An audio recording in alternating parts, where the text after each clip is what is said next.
Hi everybody and welcome back to Junior Book Club. We are starting a brand new book today. This may be a book that some of you have read before or it might be brand new to you, but it is one of my favorites. It is Holes by Louis Sachar. And if you've ever seen the movie, you might know what happens, or if you've read this before, you might know what happens, but this is a good one. Even if you've read it before, it's definitely worth reading again. So, like we've been doing in the past for Virtual Book Club, I'm going to read so many chapters to you, and you can get a book and follow along if you'd like, or you can watch the video. Totally up to you. And then there'll be an activity to go with almost all or most of the videos. So, I'll read the back to you first. I think I did that last time. I can't remember. Stanley Yelnats is under a curse that began with his no-good, dirty, rotten, pig-stealing great-great-grandfather and has since followed generations of Yelnats. Now Stanley has been unjustly sent to a boys' detention center, Camp Green Lake, where the boys build character by spending all day, every day, digging holes, exactly 5 feet wide and 5 feet deep. There is no lake at Camp Green Lake, but there are an awful lot of holes. It doesn't take long for Stanley to realize there's more than character improvement going on at Camp Green Lake. The boys are digging holes because the warden is looking for something, but what could be buried under a dried-up lake? Stanley tries to dig up the truth in this inventive and darkly humorous tale of crime and punishment and redemption. So that's this is going to be about.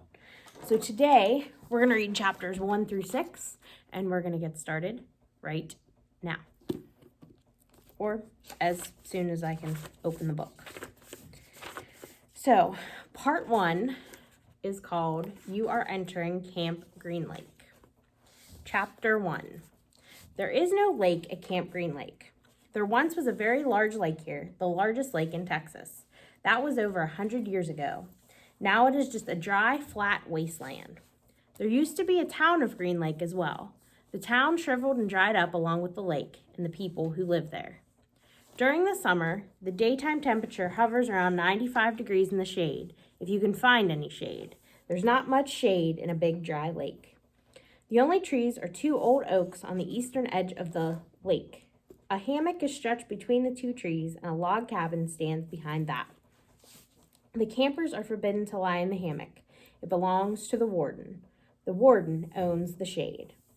Out on the lake, rattlesnakes and scorpions find shade under rocks and in the holes dug by the campers. Here's a good rule to remember about rattlesnakes and scorpions. If you don't bother them, they won't bother you. Usually. Being bitten by a scorpion or even a rattlesnake is not the worst thing that can happen to you. You won't die. Usually. Sometimes a camper will try to be bitten by a scorpion or even a small rattlesnake.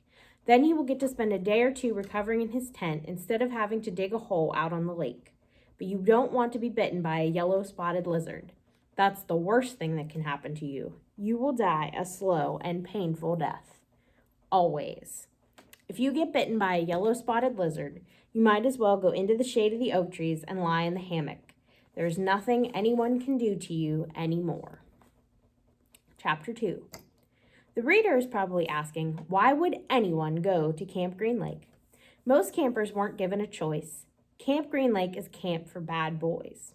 If you take a bad boy and make him dig a hole every day in the hot sun, it will turn him into a good boy. That was what some people thought. Stanley Yelnats was given a choice. The judge said, you may go to jail or you may go to Camp Green Lake. Stanley was from a poor family. He had never been to camp before. Chapter 3. Stanley Yelnats was the only passenger on the bus, not counting the driver or the guard. The guard sat next to the driver with his seat turned around facing Stanley. A rifle lay across his lap. Stanley was sitting about 10 rows back, handcuffed to his armrest. His backpack lay on the seat next to him. It contained his toothbrush, toothpaste, and a box of stationery his mother had given him. He'd promised to write her at least once a week. He looked out the window, although there wasn't much to see, mostly fields of hay and cotton. He was on a long bus ride to nowhere. The bus wasn't air-conditioned, and the hot, heavy air was almost as stifling as the handcuffs.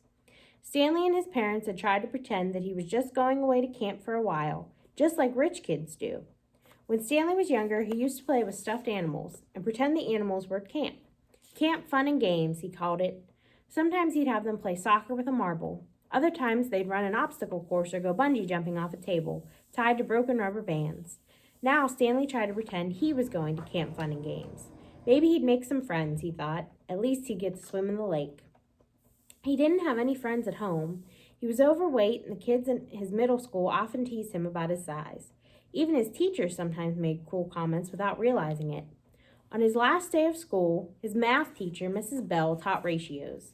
As an example, she chose the heaviest kid in the class and the lightest kid in the class and had them weigh themselves. Stanley weighed 3 times as much as the other boy. Mrs. Bell wrote the ratio on the board, 3-to-1, unaware of how much embarrassment she had caused both of them.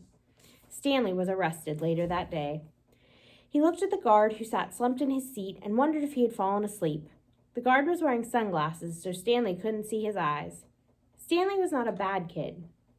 He was innocent of the crime for which he was convicted. He'd just been in the wrong place at the wrong time.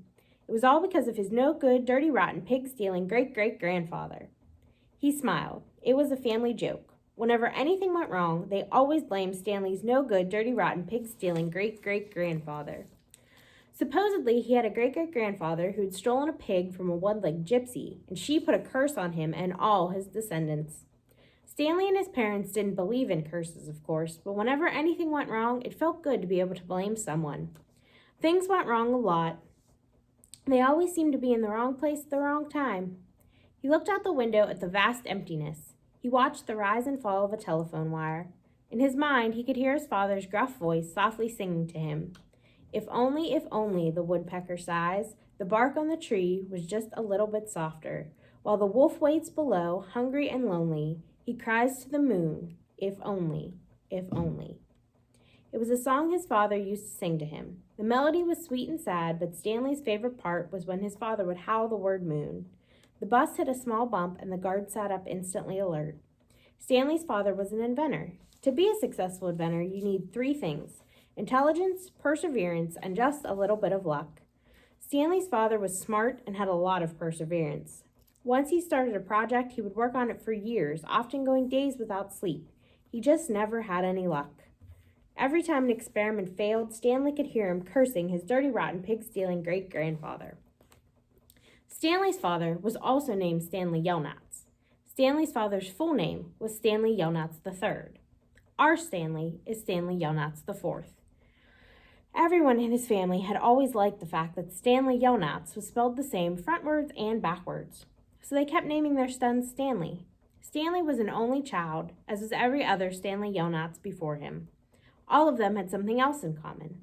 Despite their awful luck, they always remained hopeful. As Stanley's father liked to say, I learned from failure. But perhaps that was part of the curse as well. If Stanley and his father weren't always hopeful, then it wouldn't hurt so much every time their hopes were crushed. Not every Stanley Yelnats has been a failure, Stanley's mother often pointed out whenever Stanley or his father became so discouraged that they actually started to believe in the curse. The first Stanley Yelnats, Stanley's great-grandfather, had made a fortune in the stock market. He couldn't have been too unlucky. At such times, she neglected to mention the bad luck that befell the first Stanley Yelnats. He lost his entire fortune when he was moving from New York to California. His stagecoach was robbed by the outlaw Kissin' Kate Barlow. If it weren't for that, Stanley's family would now be living in a mansion on a beach in California. Instead, they were crammed into a tiny apartment that smelled of burning rubber and foot odor. If only, if only. The apartment smelled the way it did because Stanley's father was trying to invent a way to recycle old sneakers. The first person who finds a use for old sneakers, he said, will be a very rich man.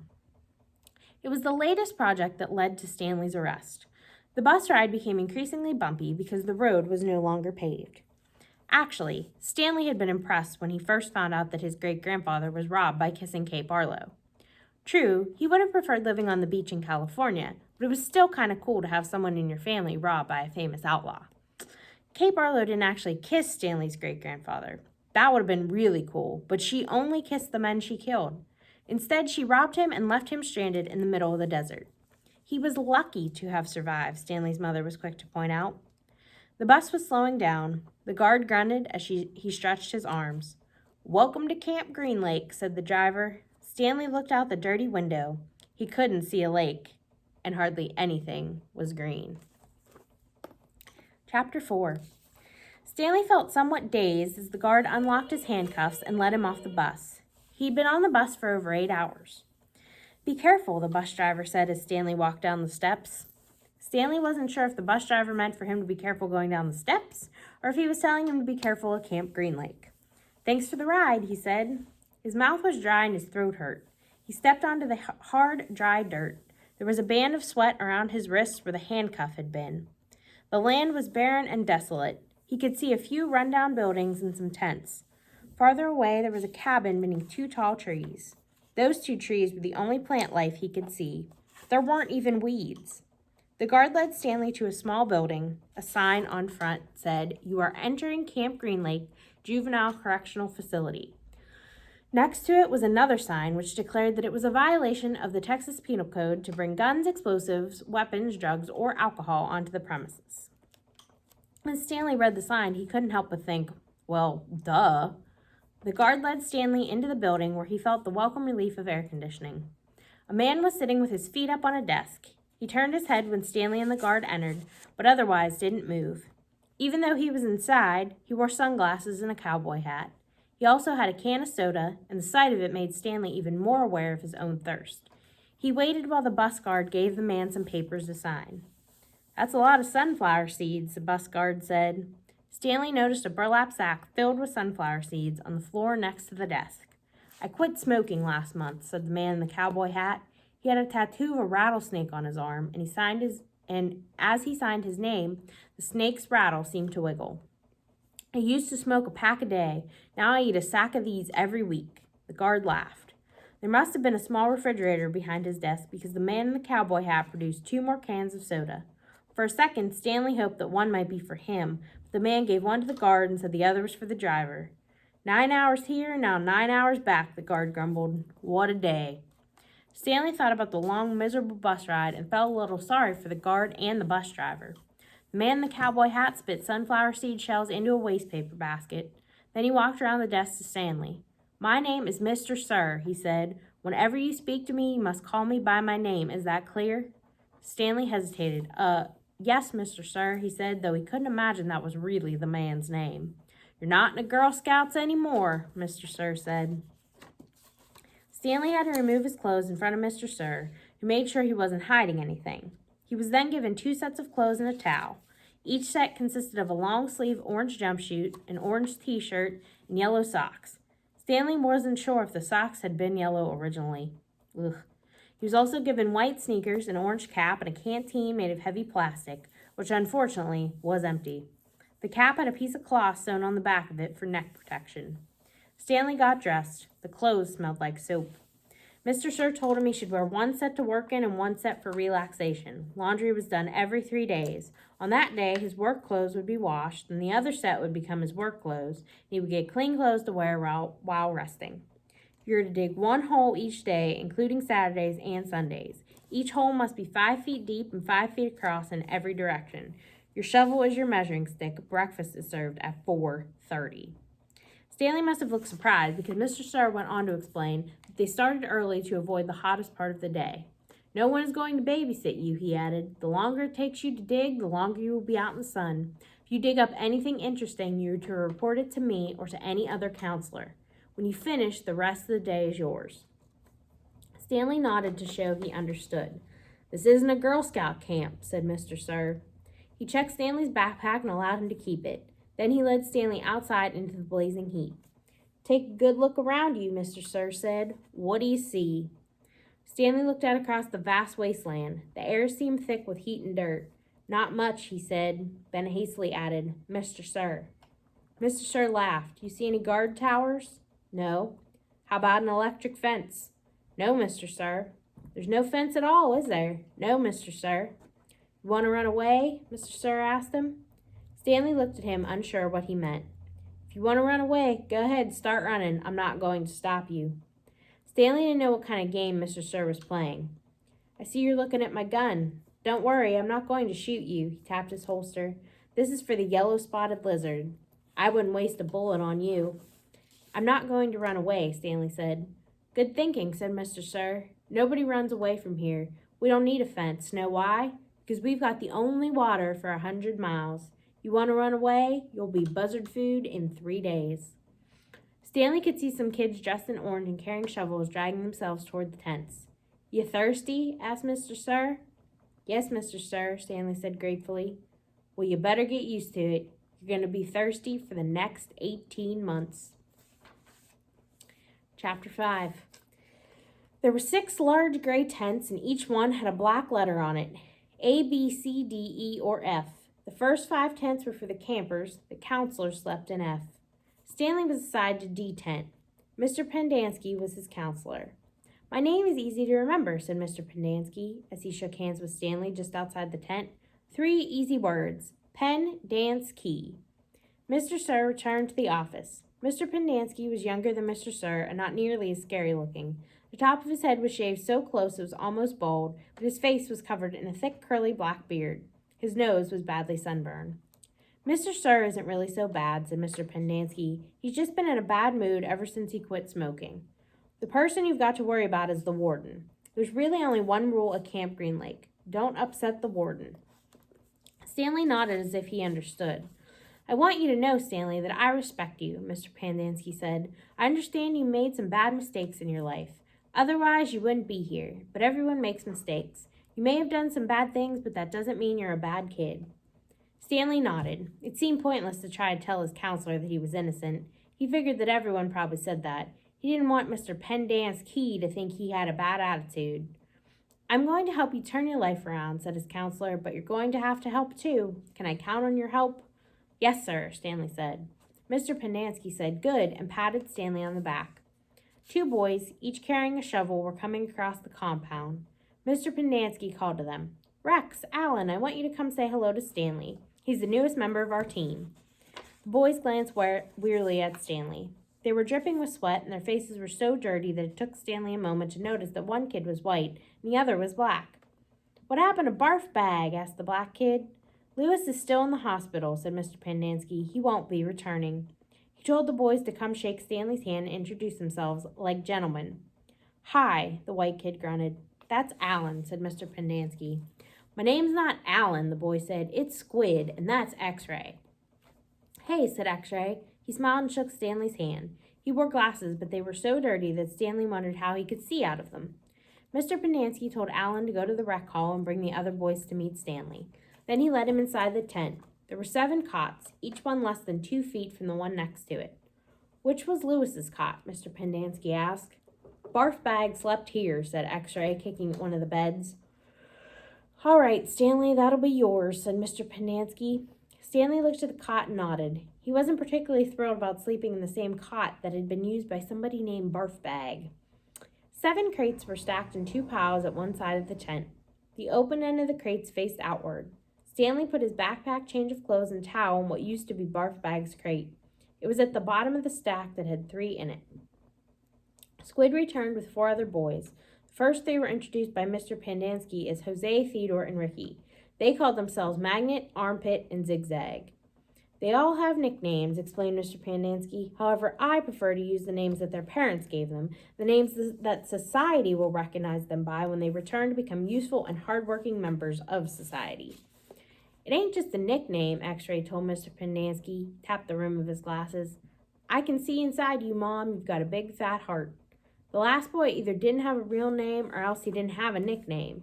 Both Mr. Pendanski and X-Ray called him Zero. Know why his name's Zero? Asked Mr. Pendanski. Because there's nothing inside his head. He smiled and playfully shook Zero's shoulder. Zero said nothing. And that's Mom, a boy said. Mr. Pendanski smiled at him. If it makes you feel better to call me Mom, Theodore, go ahead and call me Mom. He turned to Stanley. If you have questions, Theodore will help you. You got that, Theodore? I'm depending on you. Theodore spit a thin line of saliva between his teeth, causing some of the other boys to complain about the need to keep their home sanitary. You were all new here once, said Mr. Pendanski, and you all know what it feels like. I'm counting on every one of you to help Stanley.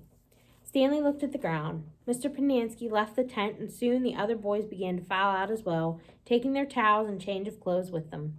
Stanley was relieved to be left alone, but he was so thirsty he felt as if he would die if he didn't get something to drink soon. Hey, Theodore, he said, going after him, do you know where I can fill my canteen? Theodore whirled and grabbed Stanley by his collar. "My name's not Theodore," he said. "It's Armpit." He threw Stanley to the ground. Stanley stared up at him, terrified. "There's a water spigot on the wall of the shower stall." "Thanks, Armpit," said Stanley. As he watched the boy turn and walk away, he couldn't for the life of him figure out why anyone would want to be called Armpit. In a way, it made him feel a little better about having to sleep in a cot that used to be used by someone named Barfbag. Maybe it was a term of respect. Chapter 6. Stanley took a shower, if you could call it that, ate dinner, if you could call it that, and went to bed, if you could call his smelly and scratchy cot a bed. Because of the scarcity of water, each camper was only allowed a 4-minute shower. It took Stanley nearly that long to get used to the cold water. There was no knob for hot water. He kept stepping into, then jumping back from the spray, till the water shot off automatically. He never managed to use his bar of soap, which was just as well, because he wouldn't have had time to rinse off all the suds. Dinner was some kind of stewed meat and vegetables. The meat was brown, the vegetables had once been green. Everything tasted pretty much the same. He ate it all and used a slice of white bread to mop up the juice. Stanley had never been one to leave food on his plate, no matter how it tasted. "What do you do?" one of the campers asked him. At first, Stanley didn't know what he meant. "They sent you here for a reason." "Oh," he realized, "I stole a pair of sneakers." The other boys thought that was funny. Stanley wasn't sure why. Maybe because their crimes were a lot worse than stealing shoes. "From a store, or were they on someone's feet?" asked Squid. Neither," Stanley answered. "They belonged to Clyde Livingston." Nobody believed him. "Sweet feet," said X-Ray. "Yeah, right." "No way," said Squid. Now, as Stanley lay on his cot, he thought it was kind of funny in a way. Nobody had believed him when he said he was innocent. Now when he said he stole them, nobody believed him either. Clyde Sweet Feet Livingston was a famous baseball player.